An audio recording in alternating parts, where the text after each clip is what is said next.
Okay, we are live. Good evening, beloveds. This is part 2. So, I'm here to do the Essential Ernest Holmes. There are a few reasons why I'm doing this. One, it's a phenomenal book. It's a really good one. I think it's probably one, if you are not familiar with Ernest Holmes, that this would be a good one to recommend, because this was a book put together across all of Ernest's work. So selections were pulled from a variety of different places to put together to kind of give you an idea of who Ernest was and what his philosophy is. So it is definitely going to be far more accessible than the textbook, although there are selections from the textbook in there. Now, I love the textbook. I don't have any issues with the textbook, but I'm kind of academically minded, so there's that. But he also incorporates poetry from the Voice Celestial, which, if you have not read, that's pretty good too. It's really interesting. But the reason why I'm doing this, other than it's a really good book, is because Jesse teaches an Essential Ernest Holmes class.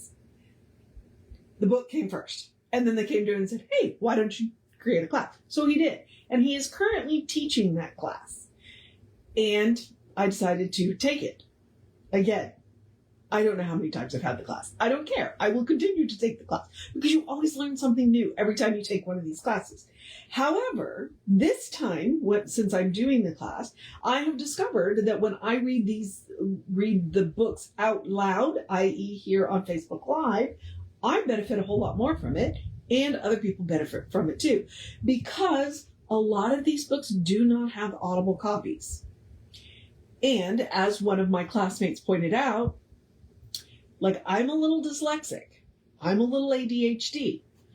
Actually, I'm more hyperactive than ADD, but point being, sometimes reading isn't easy. So me doing this out loud helps me, and then I'm providing it for anybody else who just, maybe you don't have time, maybe you're dyslexic, maybe you're ADHD. Maybe you would just like a friendly voice who occasionally makes random comments, and that's what you're going to get from me. I am a Science of Mind minister. I became a minister in 2017. I became a practitioner, I believe, in 2010, and I turned up on Jesse's doorstep at the Creative Life Spiritual Center's church in 2005.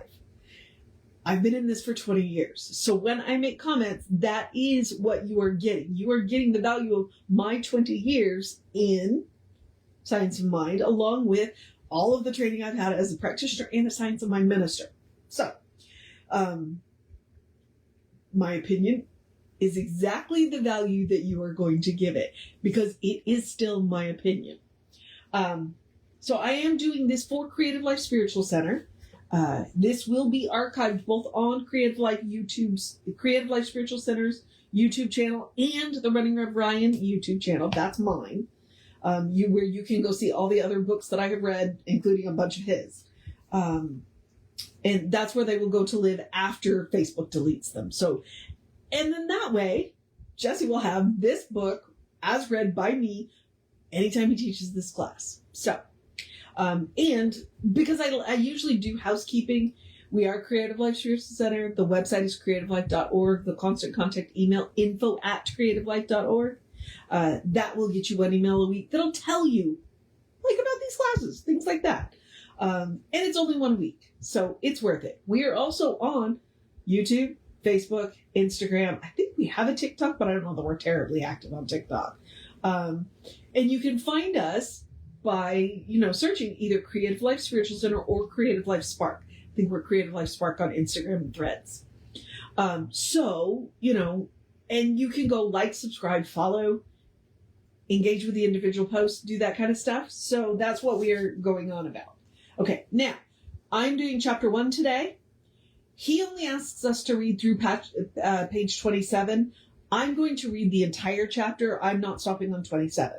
So just so you know, and if I notice that I'm on 27, I'll tell you. If I don't, well, I'm just going to read you the whole chapter. And I told him that's the way I was going to do this. So I'm not going to break it up the way he does it in the class. I'm just going to go ahead and read the whole chapter because it will archive more nicely on the page, on the playlist that way.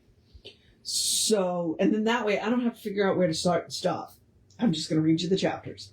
And my goal is to get a couple of chapters ahead, and then I will go to, I have one more chapter in High Mysticism for this Saturday. So chapter 2 may get done on Sunday. We'll see.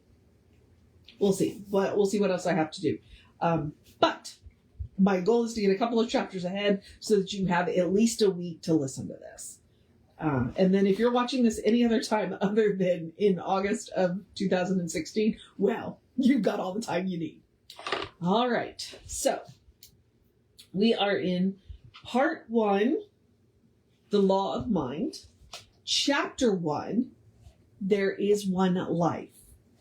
And he opens with a selection from a passage from the voice celestial. So the Farer.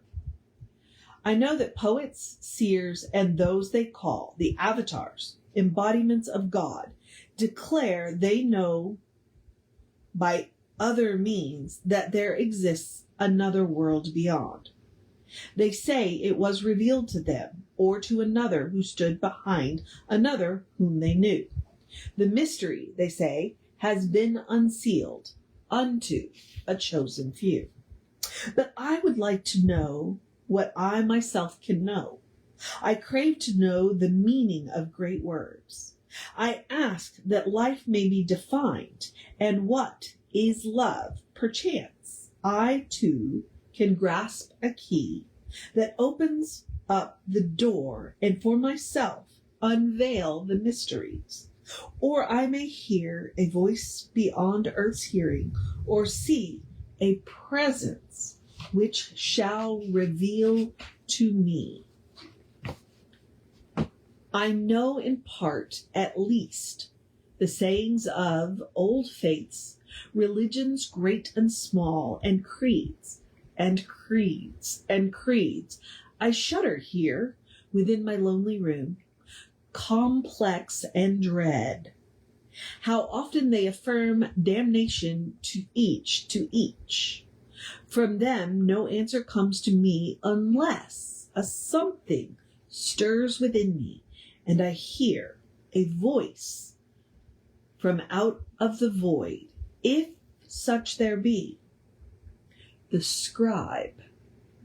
His mind was spinning like a whirling wheel that comes to rest by chance, yet never moves. Beyond its orbit to a higher plane, he seemed himself to be upon the wheel, bound there by dread necessity and fate. He knew the wheel had spun and once again had come to rest upon the same old shibboleth, a form to hide the emptiness that lies in ancient mystic abracadabra. Though folly passed from age to age, and through 10,000 years of tonsured heads, it still is folly at the end. 'Tis so with truth. But how am I to know, though true or false? He laughed at this, a bitter laugh. How now, O timeless Sphinx, he said, thou face inscrutable, cold, calculating, cruel question mark, who doth bestride the ages like a god. Will Delphic speech break from thy sandstone lips to shatter all the silence of the ages? The Farer. Perhaps I am myself the Sphinx, the dumb, unblinking stone that broods but does not think. O God, if God there be, O soul of souls, I cannot bear the hollowness and pain that fills my heart with loneliness and grief. How can I bear the emptiness of ignorance? I want to know, and know I know. From the voice celestial. The whole science of mind teaching is positioned around the idea of oneness. Here, Ernest explains that idea in some pivotal material from his better known works. There is a universal wholeness seeking expression through everything. We are calling it simply life. The religionist calls it God. The philosopher calls it reality. Life is infinite energy coupled with limitless creative imagination. And honestly, that's as good of a definition as I have ever heard. So, okay, that was me. You're going to get commentary. I warned you. It is the invisible essence and substance of every visible form. Its nature is goodness, truth, wisdom, and beauty, as well as energy and imagination. Our highest satisfaction comes from a sense of conscious union with this invisible life.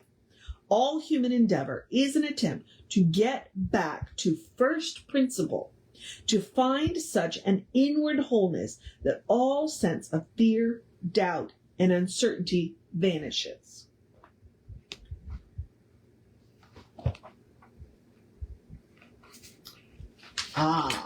Okay.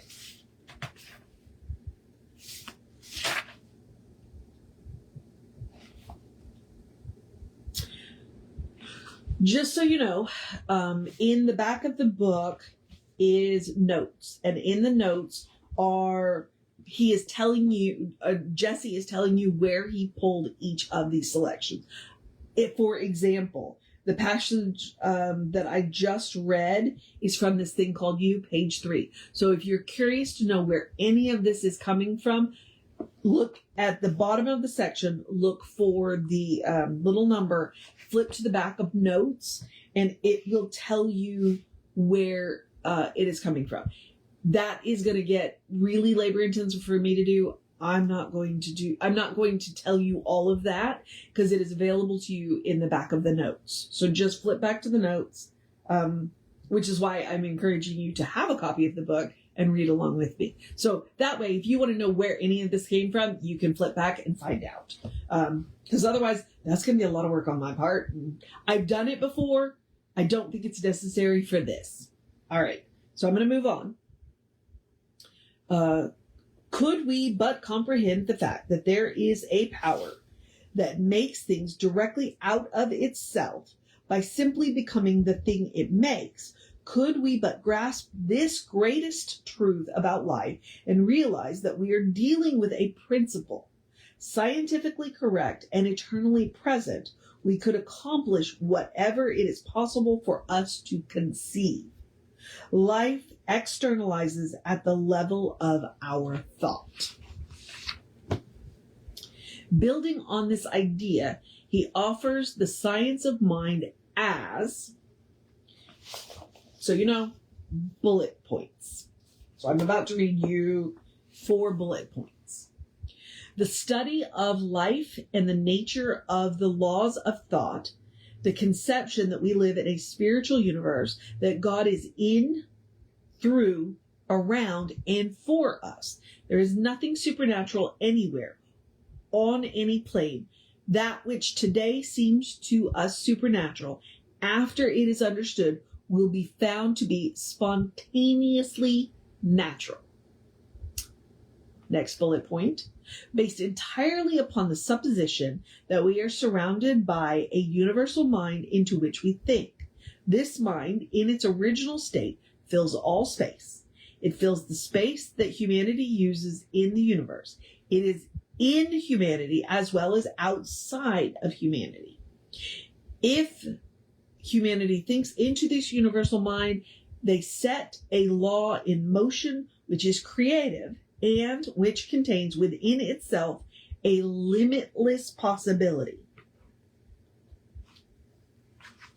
Next bullet point.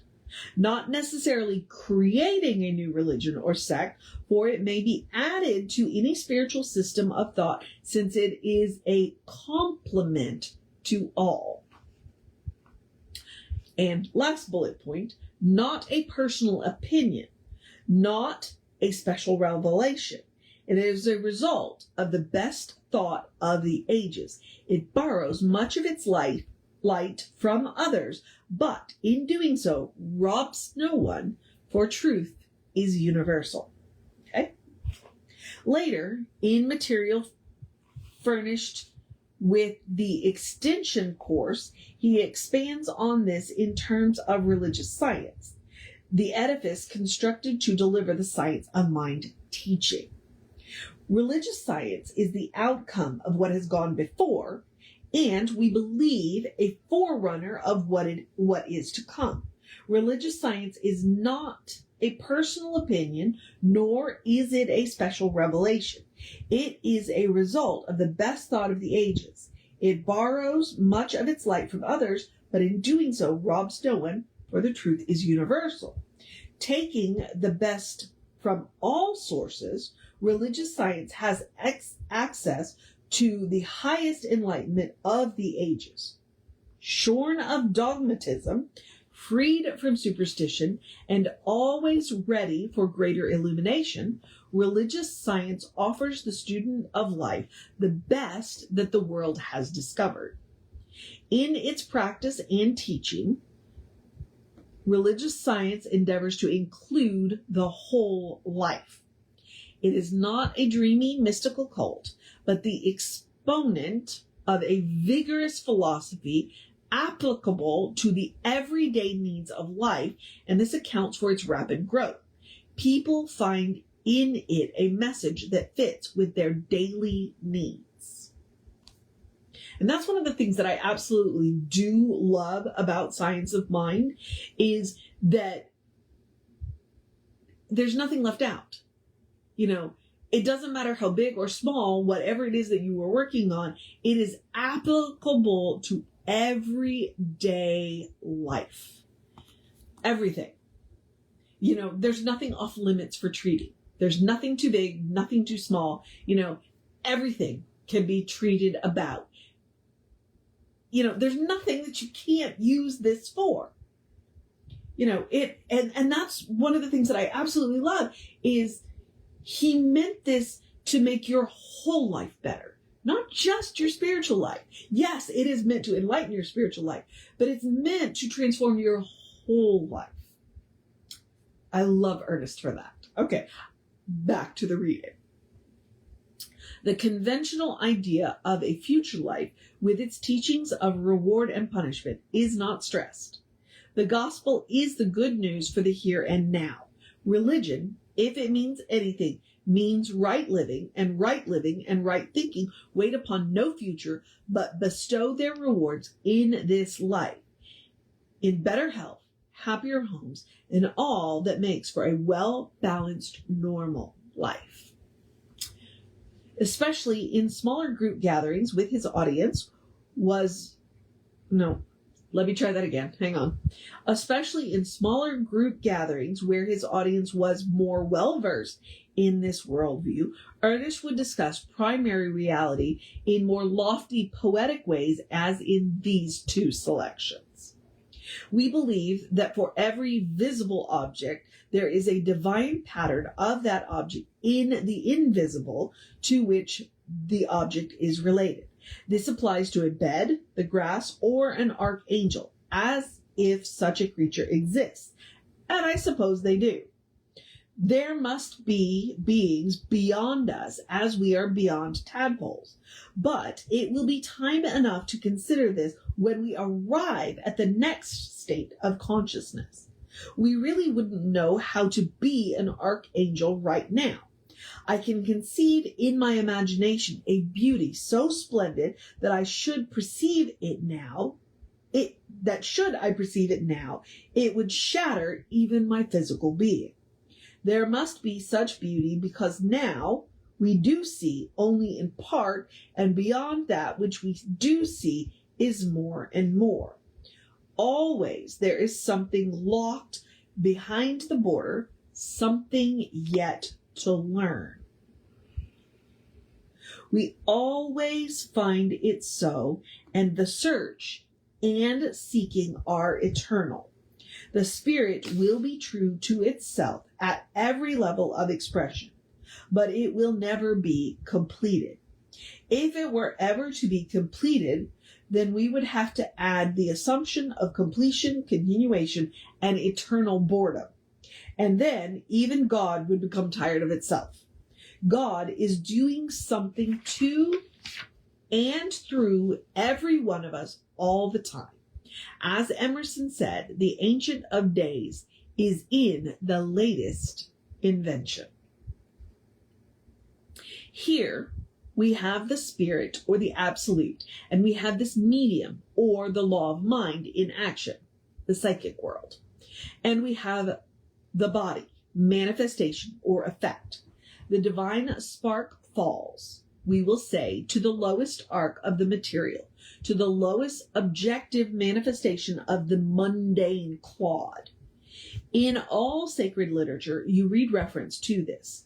It is that spark which impregnates everything and is buried in everything. It is the spark which Browning said we can desecrate but never quite lose. It is there, and it contains within itself the upward push of all evolution.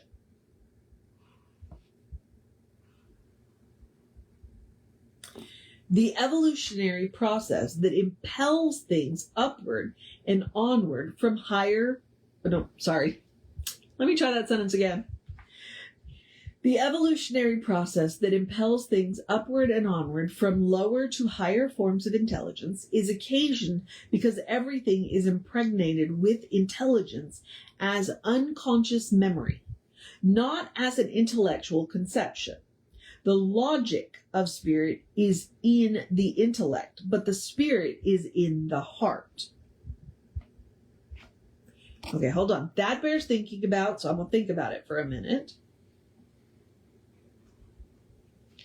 The logic of spirit is in the intellect, but the spirit is in the heart. The logic of faith may be in the intellect as a mathematical equation. The spirit is something that cannot be analyzed or dissected. You can kill the nightingale, but you cannot capture its song. Here is the spark that causes all evolution. Since everything is an individualization of the universal, every spark is alike in that it is divine. It is made of the same cosmic stuff, but no two sparks are identical. Okay, hang on. I'm thinking about this. Every spark is alike in that it is divine. It's made of the same cosmic stuff, but no two sparks are identical. So this is where he's talking about his diversity, his unity in diversity. Diversity in unity? Okay, hang on. We're going to go with him. I'm working it out while I'm reading it, so bear with me. The process in nature is the multiplication of an infinite variation of unified identities, no one of which is identical with the other, even though each and all are in the same field. Unity and uniformity are not the same thing. Yep, there we go.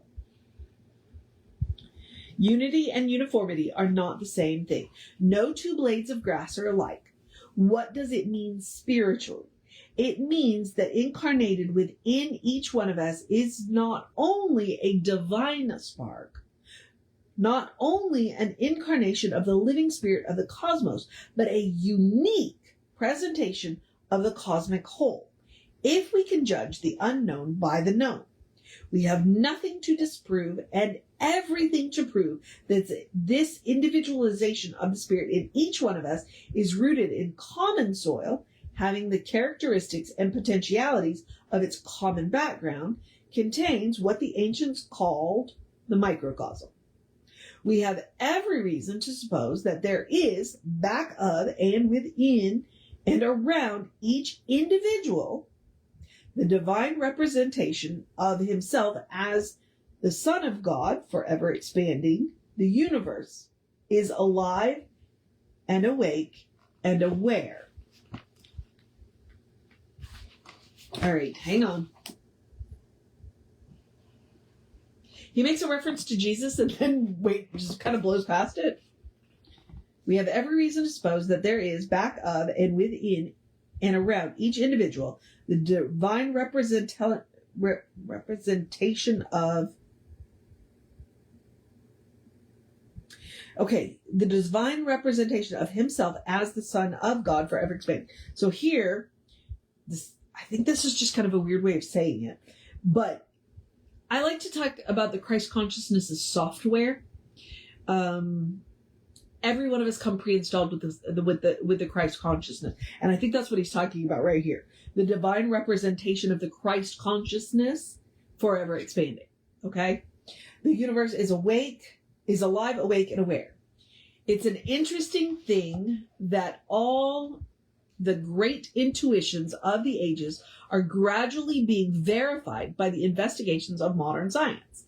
The nature of the physical universe has been known intuitively from time immemorial, but that which anciently was conceived by intuition, which went in the front door of the spirit by a natural and logical affinity, is, in our day and generation, gradually being reproven by the inductive method of science, which goes in the back door of spirit, but which, when it gets into the living room, sees the same furniture.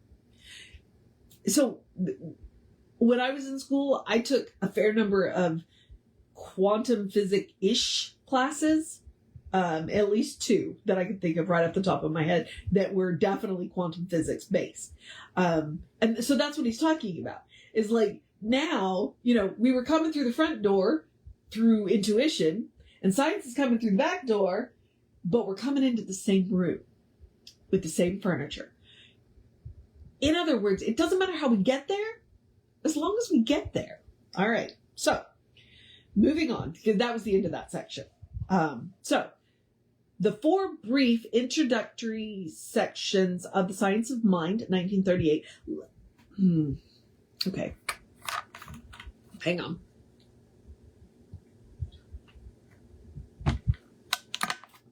Oh, we're going to try that again.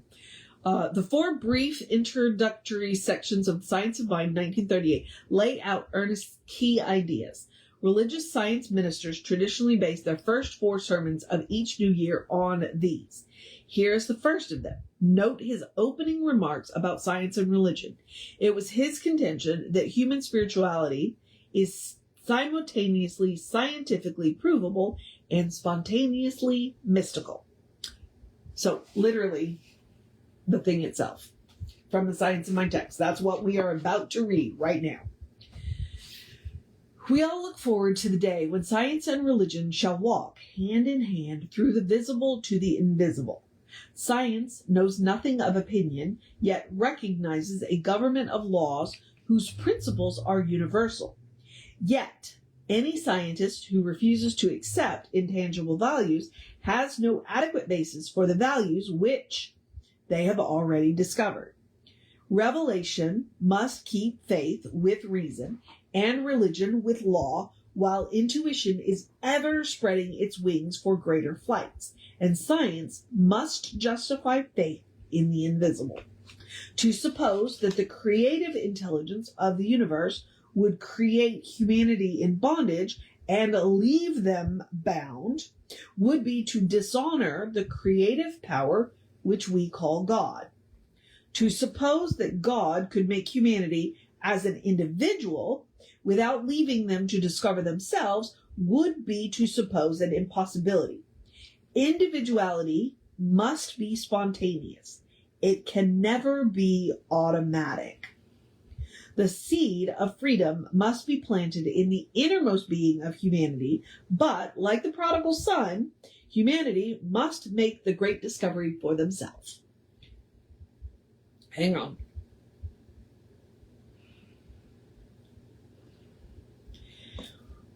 We see abundance in the universe. We cannot count the grains of sand on a single beach. The earth contains untold riches, and the very air is vibrant with power. Why then is humanity weak, poor, and afraid? The science of mind deals with these questions. The divine plan is one of freedom. Bondage is not God ordained. Freedom is the birthright of every living soul. All instinctively feel this. The truth points to freedom under law. Thus, the inherent nature of humanity is forever seeking to express itself in terms of freedom. We do well to listen to this inner voice, for it tells us of a life wonderful in its scope, of a love beyond our fondest dreams, of a freedom which the soul craves.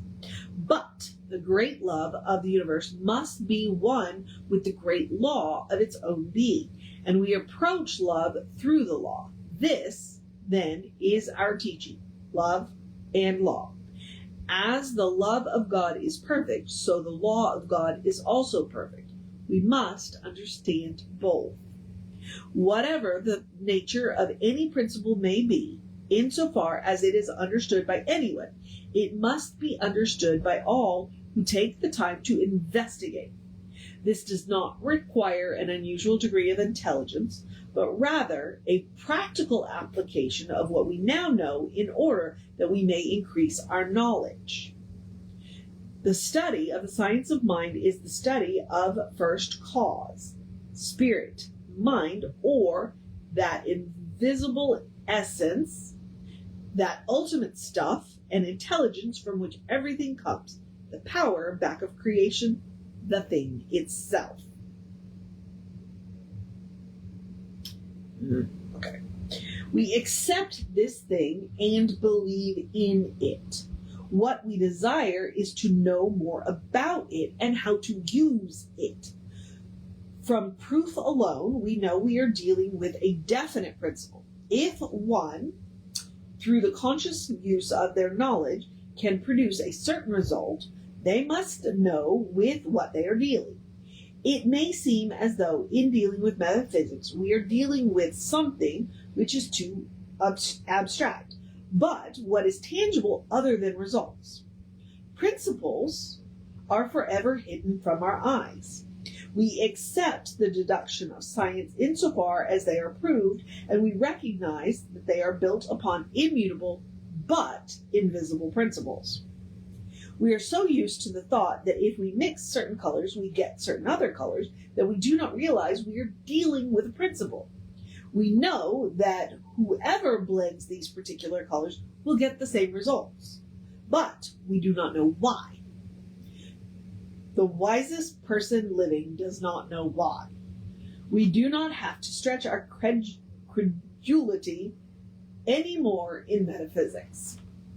We think of metaphysics perhaps as something that only the most profound thinkers have thought about.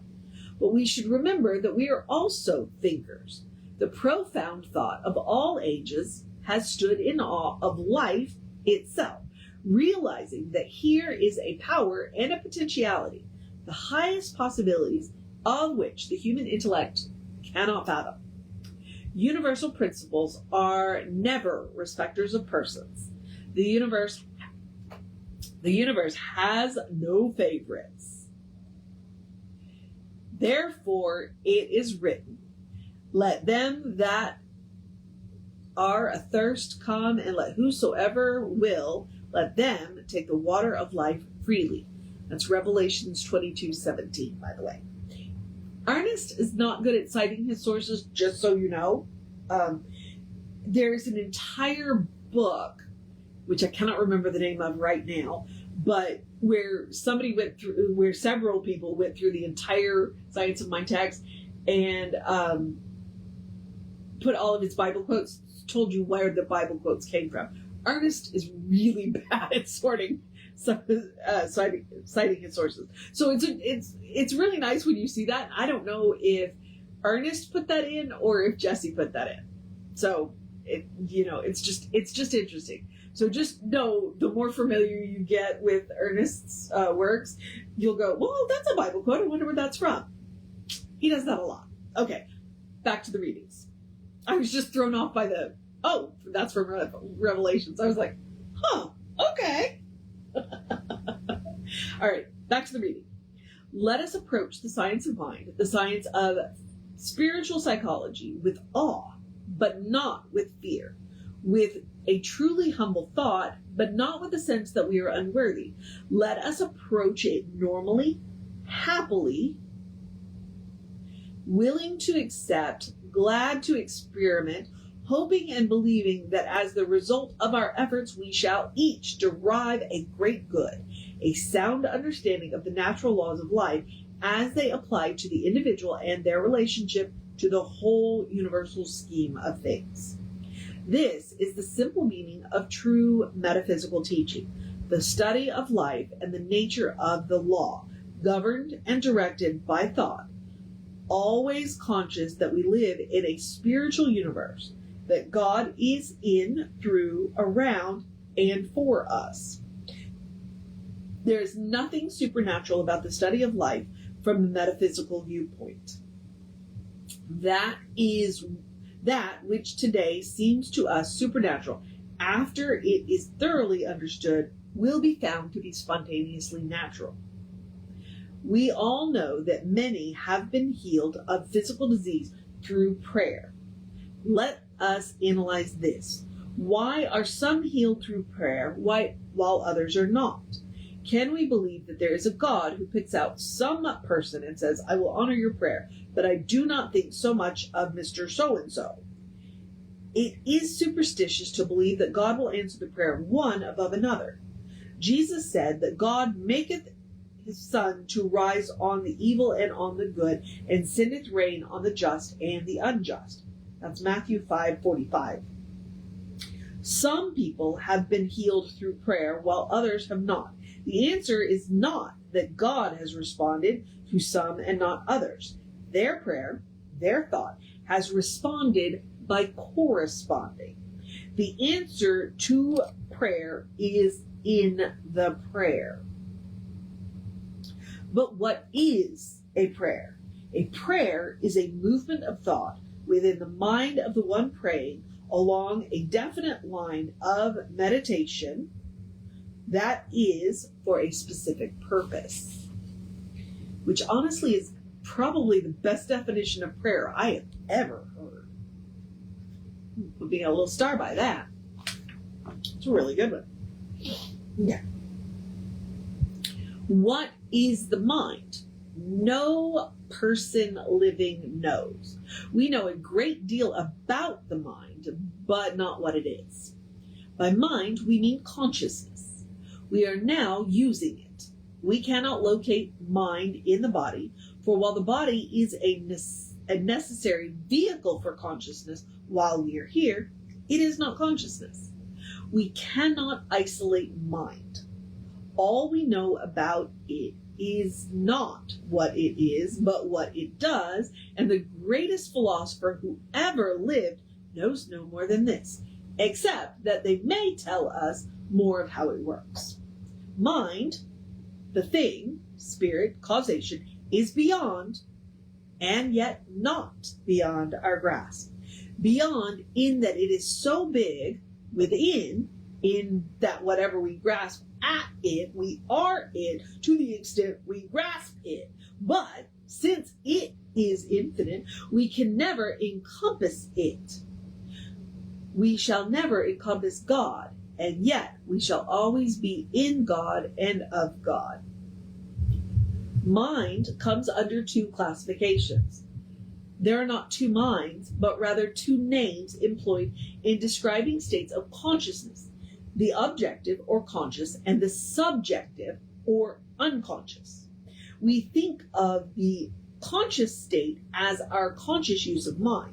The subconscious or subjective state of mind, sometimes called the unconscious state, is that part of the mind which is set in motion as a creative thing by the conscious state.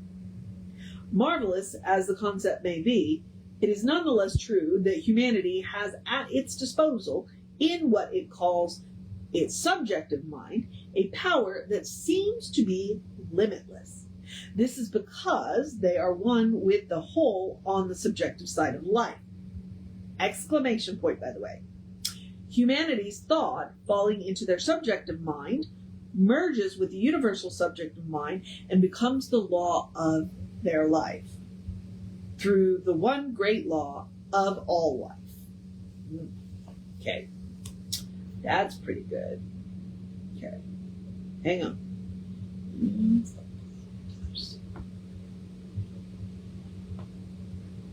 That's something that bears thinking about. So I'm thinking about it. All right. Woo, moving on. There are not two subjective minds. There is but one subjective mind. And what we call our subjective mind is really the use we are making of the one law.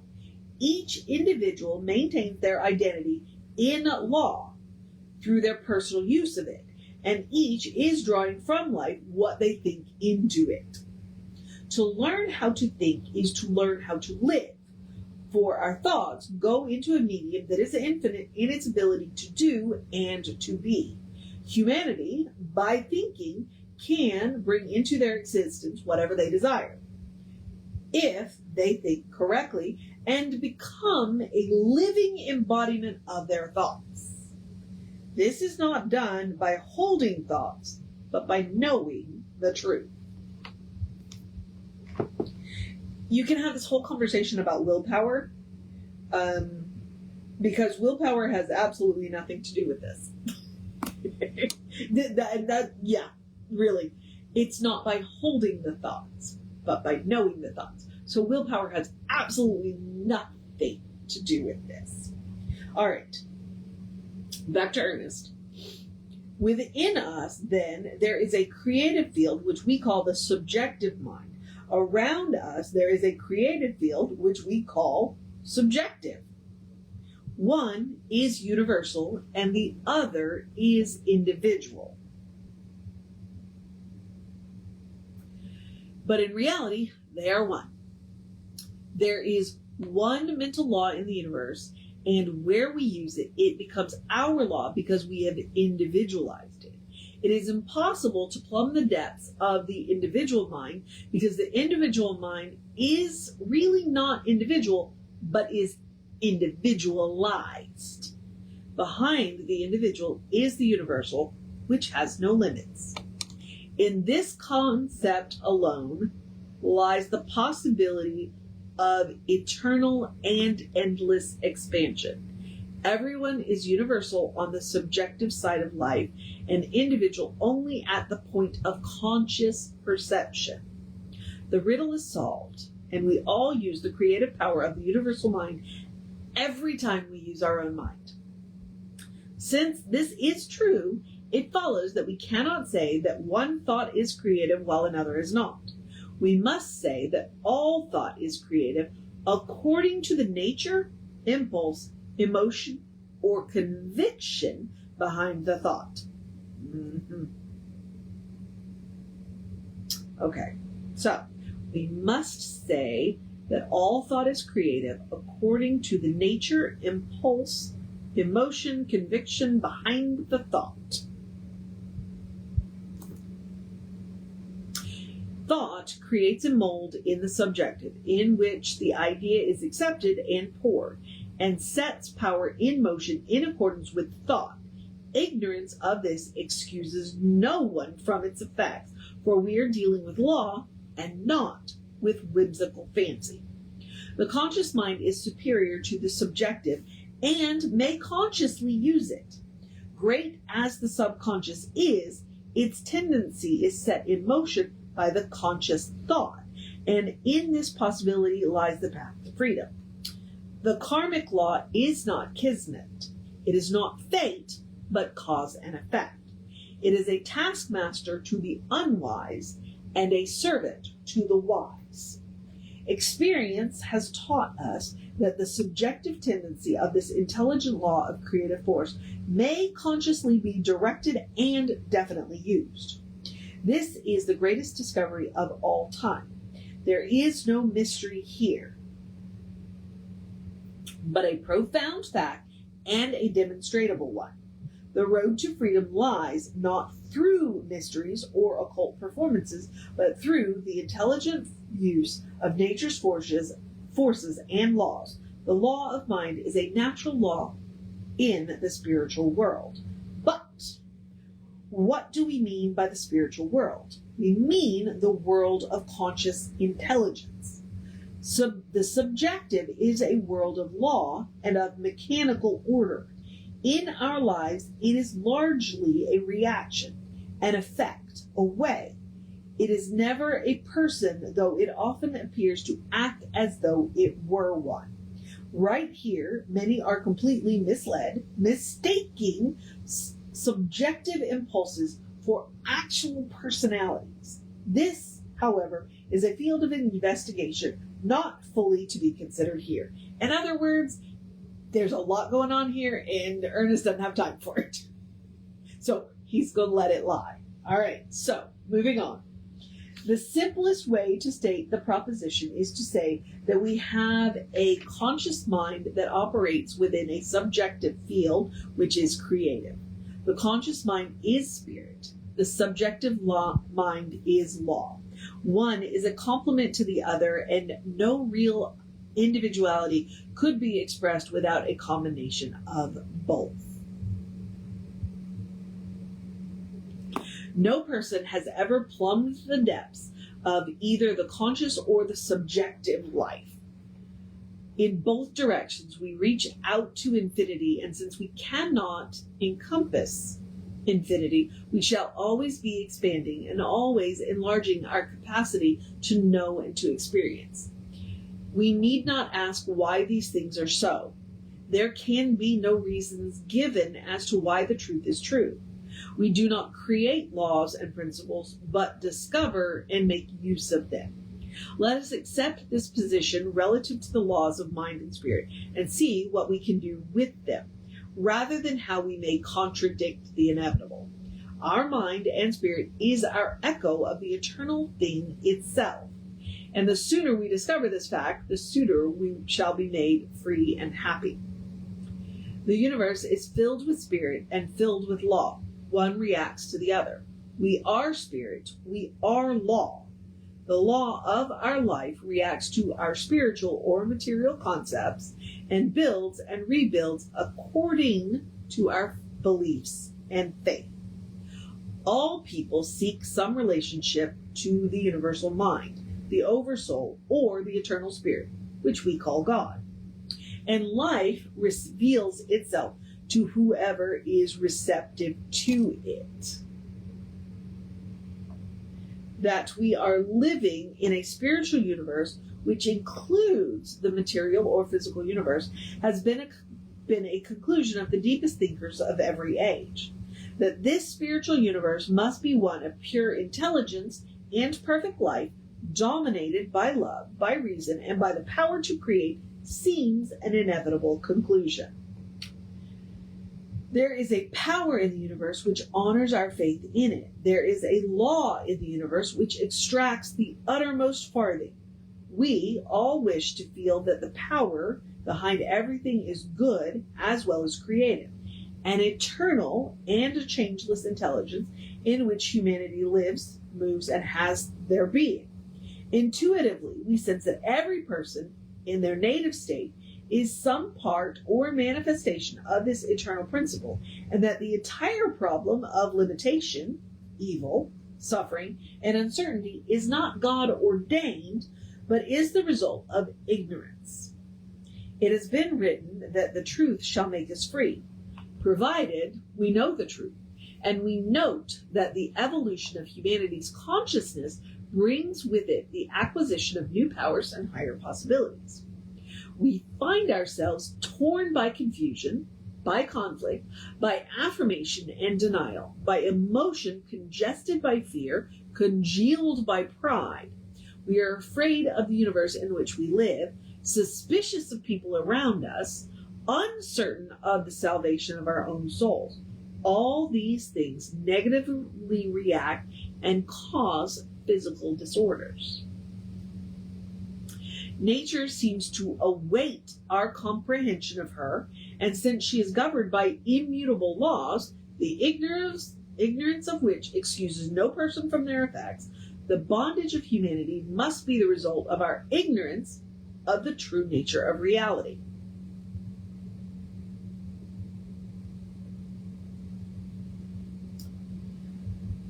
The storehouse of nature may be filled with good, but this good is locked to the ignorant. The key to this door is held in the mind of intelligence, working in accordance with universal law. Through experience, humanity learns what is really good and satisfying, what is truly worthwhile. As their intelligence increases and their capacity to understand the subtle laws of nature grow, they will gradually be set free. As they learn the truth will automatically free them. When we learn to trust the universe, we shall be happy, prosperous, and well.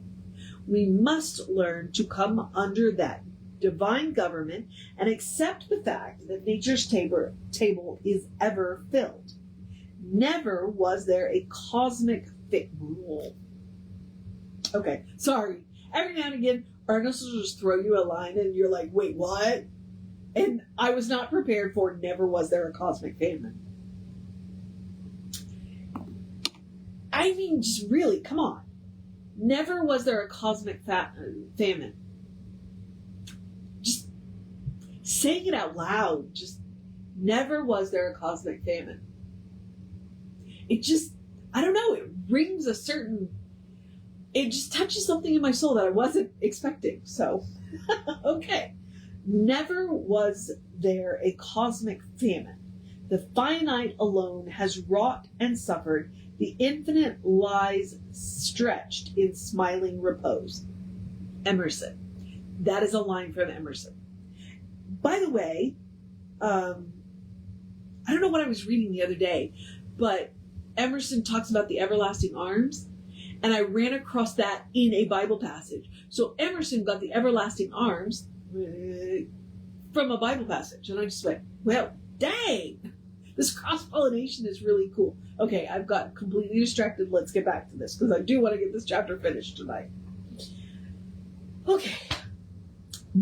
I'm going to go back to the line, never was there a cosmic famine. Never was there a cosmic famine. The finite alone has wrought and suffered. The infinite lies stretched in smiling repose. Emerson. God is always God, no matter what our emotional storm or what our objective situation may be. There is always something hidden in the inner being that has never been violated. We may stumble, but always there is that eternal voice forever whispering within our ear, that thing which causes the eternal quest, that thing which forever sings and sings. This is that thing itself. Briefly, let us recapitulate.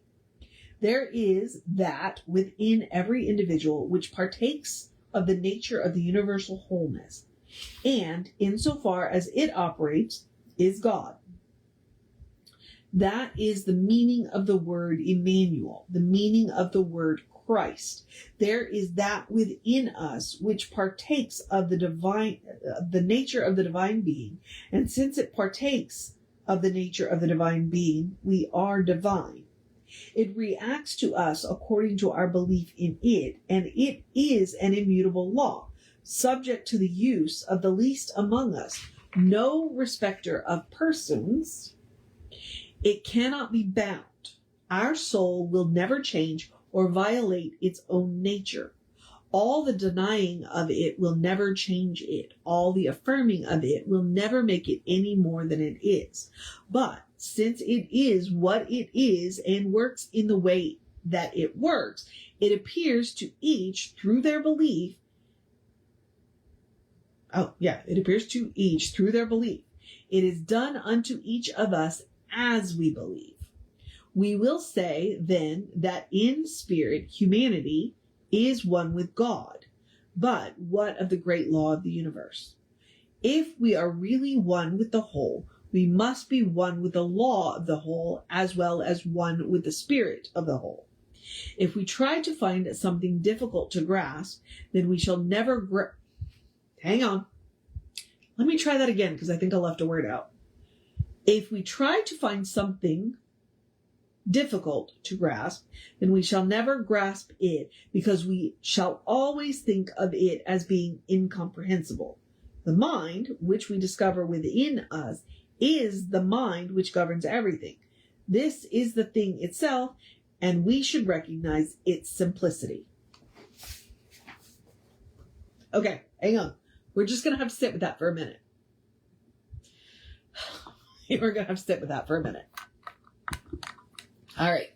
Okay. Dang it. Okay. Okay. So, moving on. These next 4 passages build on oneness. It is in us as well as around us. It's constantly in motion, and its vehicle for motion is thought.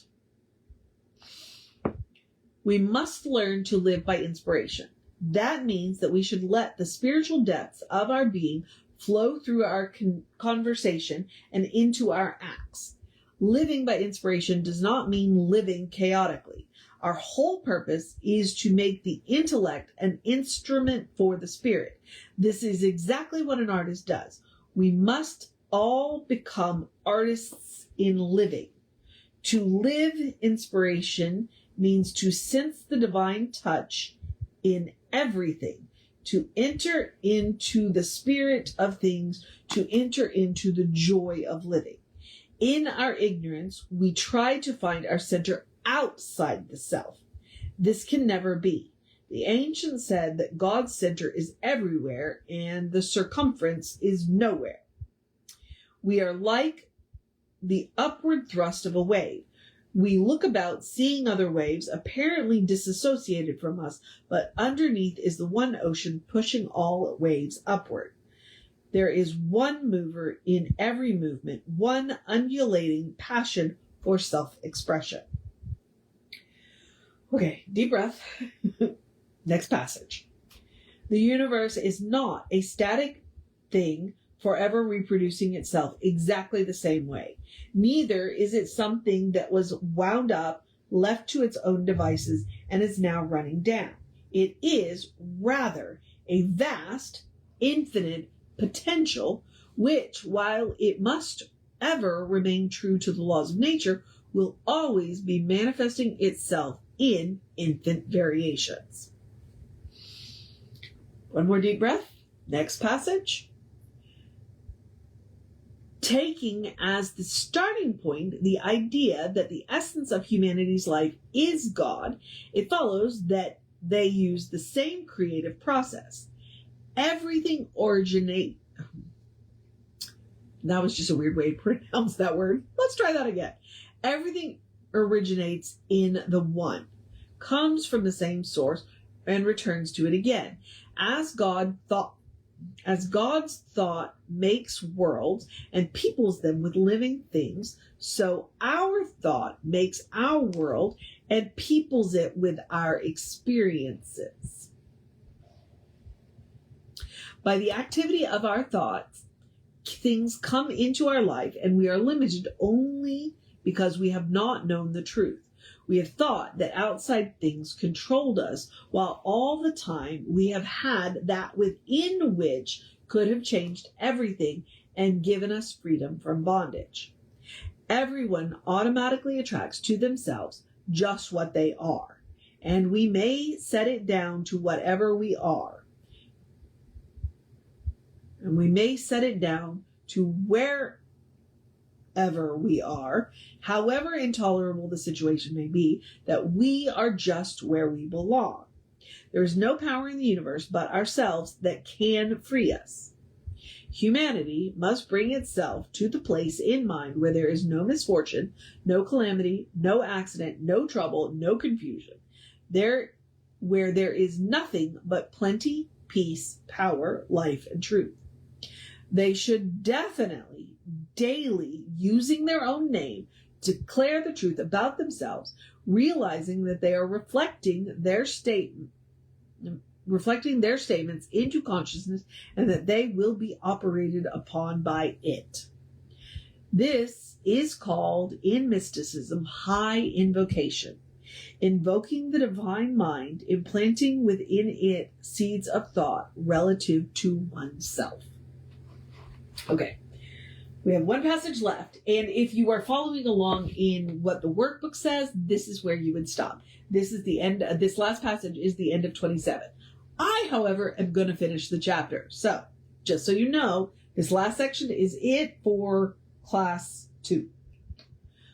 There is one ultimate thinker, yet this thinker thinks through all of us. That is why our thought is creative. That is why we think at all. The universal mind is incarnated in everyone. Every person has access to it. Every person uses it, either in ignorance or in conscious knowledge. In other words, the mind of each one of us is the mind of God functioning at the level of perception of life. Consciously using it, we bring into our experience today something we did not appear to have yesterday: a better environment, a happier circumstance, more friendships, more joy. These manifestations are the nature of reality. That's page 27. If you are following along for there, you can stop now. However, like I said, I'm going to finish the chapter because we have 3 and a quarter pages. So I'm going to finish the chapter. Okay. In the 1927 inaugural issue of the Science of Mind magazine, Ernest wrote What I Believe, which has become known as the Declarations of Principle, or the closest thing religious science has to a formal creed. You can find it in most issues of the Science of Mind magazine. The following material, by the same title, an expansion on his earlier essay, comes from a republishing of one of his 1934 lectures at the Ebell Theater. What I believe. First, I believe that God is universal spirit. And by spirit, I mean the life essence of all that is. That subtle, intelligent power which permeates all things and which in each individual is conscious mind. I believe that God is universal spirit, present in every place, conscious in every part, the intelligence and mind of all that is. I believe that humankind is the direct representation of this divine presence on this plane of existence. I believe that the relationship between God and the individual is a direct one, and that the avenue through which the Spirit expresses itself to us is through our mind. Our ability to think, to know, and to act are direct channels through which the universal spirit flows. It does not seem necessary to me that we approach God through any formula or intermediary, but rather that the Spirit of God, the eternal mind, is the power by which we think and know. It is self-evident that the only God we can know is the God our consciousness perceives. But some will say that while it is true that we cannot think outside ourselves, we can know of that which is outside the self.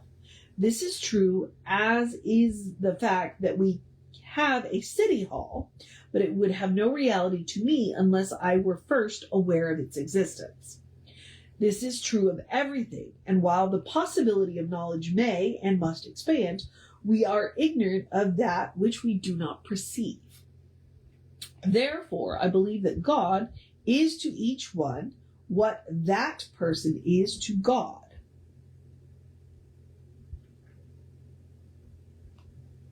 The divine nature must be infinite, but we know only as much of this nature as we embody. In no other way can God be known to us. I believe the relationship between God and humankind is hidden within. And when we discover a new truth or a better understanding about an old truth, It is really more of this infinite mind revealing itself through us. I believe in the direct communication between the spirit and the individual, the universal spirit personifying itself through each and all. This is a beautiful, a logical, and an unavoidable conclusion. This makes of the human a divine being, a personification of the spirit. But if we are divine beings, why is it that we are so limited and forlorn, so poor and miserable and unhappy? The answer is that we are ignorant of our own nature, and ignorance of the law excuses no one from its effects. I believe that all things are governed by immutable and exact laws. These laws cannot be changed or violated. Our ignorance of them will offer no excuse for their infringement, and we are made to suffer, not because God wills it, but because we are ignorant of the truth of our being. We are individuals and have free will and self-choice. We shall learn by experience things mental and physical. There is no other way to learn, and God itself could not provide any other way without contradicting its own nature. The spirit is subject to the law of its own nature, and so are we. I do not believe in hell, devil, or damnation, in any future state of punishment, or in any of the strange ideas which have been conceived in the minds of morbid people. God does not punish people. It is one thing to believe in hell and damnation, and quite another proposition to believe in a law of just retribution. I am sure that full and complete salvation will come at last, alike to all. Heaven and hell are states of consciousness in which we are now living according to our own state of being. We need worry neither about reward nor punishment, for both are certain. Eventually, all will be saved from themselves through their own experiences. This is the only salvation necessary and the only one that could be intelligent. I believe in every religion that exists, for it is an avenue through which people worship God. I believe in my own religion more than that of anyone else, because this is the avenue through which I worship God. I do not believe that there is anything in the universe which is against us but ourselves. Everything is and must be for us. The only God who exists, the Ancient of Days, wishes us well, knows us only as being perfect and complete. When we shall all learn to know as God knows, we shall be saved from all mistakes and trouble. This is heaven. I believe that we are surrounded by an intelligent law which receives the impress of our thought and acts upon it. This is the law of our life, and we may use it consciously and for definite purposes. I am not superstitious about this law any more than I would be about the law of electricity or any other natural law, for nature is always natural. I believe in a religion of happiness and joy. There is too much depression and sorrow in the world. These things were never meant to be and have no real place in the world of reality. Religion should be like the morning sun sending forth its rays of light. It should be like the falling dew covering the land with fragrance and sweetness, like the cool of morning and the repose of night.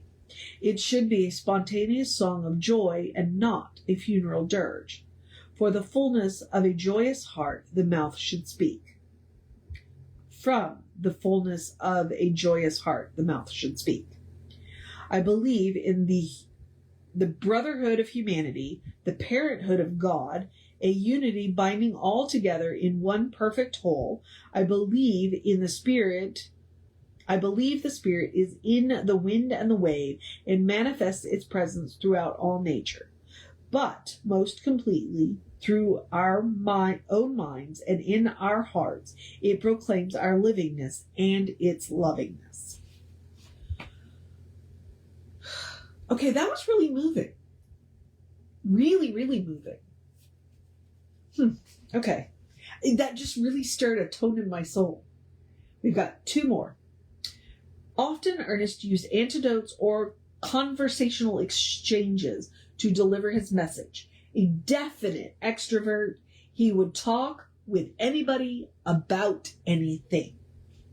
I was explaining to a young fellow this morning, a young producer at one of the studios. He was working hard, and I said, Larry, you don't force anything. You don't coerce anything. You don't hold any thoughts. You don't put in anything. You always take out. Always. It is already in there. His mind was all burdened with things he has to do. He has a great responsibility, and he was making it a personal thing. He had to make things happen. Now is the time to relax, I told him. We take everything out. And he said, then what makes it happen? I said, it is like you put the acorn in the ground. That is your part. Now there is an idea involved in that, and nothing can happen to the idea, but that it will grow, and nothing can stop it but its own law, its own evidence. The oak tree is already there. You put an idea into your mind and it will work exactly the same way because the universe is one system. All right, last one. And we are done with chapter 1. His lectures and classes always began and ended with an affirmative prayer, and his books are filled with affirmations for the reader's use. So I will close this and all subsequent chapters with one and invite you to make it personal to you, feeling the words as you read them. The law of good is continuously operative in my life. I am always equal to any task set before me. I am confident of my ability to meet every situation. I can solve every problem, overcome every difficulty, realizing that spirit knows no obstruction. I have implicit confidence in its ability to operate through me always and in every situation and under every situation. Wow, I did a terrible job of that. Let me try that again. The law of good is continuously operative in my life. I am always equal to any task set before me. I am confident of my ability to meet every situation. I can solve every problem, overcome every difficulty, realizing that spirit knows no obstruction. I have implicit confidence in its ability to operate through me always and under every situation. And that is chapter 1 in the Essential Ernest, as collected and edited by Reverend Jesse Jennings. And I'm done now. So, I hope you're along for the ride for the Essential Ernest. I will be back to do chapter 2. I have no idea when I'm going to get around to doing chapter 2. I don't know. I will get to it when I get to it, but I will get to it. And, by the time you see this, it'll be up on the YouTube channel. So there we are. That is chapter 1 of the Essential Ernest Holmes. And it was quite a ride. I'm still reeling with there was no cosmic famine. It was never a cosmic famine. I think that was my favorite line out of the entire chapter. But, all right. I hope to see you in class. I'm going to go get a big drink of water and, yeah. I'll be back tomorrow morning, back to Hidden Power of the Bible. So